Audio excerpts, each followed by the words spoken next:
C'est l'une des plus grosses opérations d'un seul tenant de ces dernières années que le Conservatoire d'espaces naturels de Savoie vient de réaliser ce vendredi matin.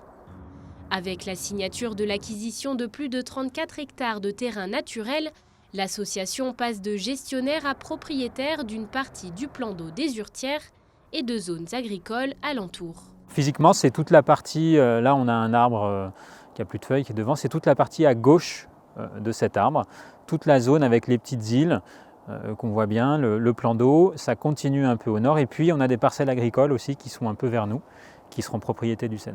L'objectif c'est de préserver cette zone, on l'avait déjà en gestion, mais là on va la sanctuariser, la préserver au bénéfice de la biodiversité, donc des espèces aquatiques mais aussi des espèces terrestres. Possédant une grande diversité de milieux naturels, la plaine des Hurtières est composée à la fois de prairies sèches, de plans d'eau et de roselières. Une richesse qui sert de refuge à de nombreuses espèces protégées, comme le crapaud calamite ou encore l'orchis punaise, qui n'est présente que sur 4 sites dans le département. L'acquisition de cette parcelle va donc permettre au SEN de poursuivre la préservation de ce site naturel. Il y a des milieux comme celle-ci qu'on appelle les zones humides. Là, on a un plan d'eau, mais tout autour, c'est des zones humides. Ce sont les milieux qui ont disparu le plus rapidement, de manière importante, ces dernières décennies en Savoie. C'est des zones humides caractéristiques des fonds de vallée. Les fonds de vallée ont été très aménagés, infrastructures routières, ferroviaires, urbanisation, zones commerciales et industrielles. Donc c'est des milieux qui aujourd'hui sont en disparition très rapide.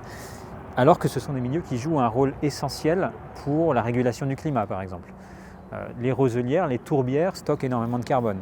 Pour l'adaptation au changement climatique aussi, on est sur des zones tampons qui vont permettre de tamponner à la fois les sécheresses, mais aussi les inondations. Après avoir cédé durant plus de 20 ans la gestion de cette zone au SEN, la municipalité de Saint-Alban-d'Hurtières a décidé de lui vendre ses hectares. 120 000 € qu'on va réinvestir dans la descente de la mairie dans les salles de classe abandonnées, parce qu'on a eu un gros projet, on a fait une école à 2 communes.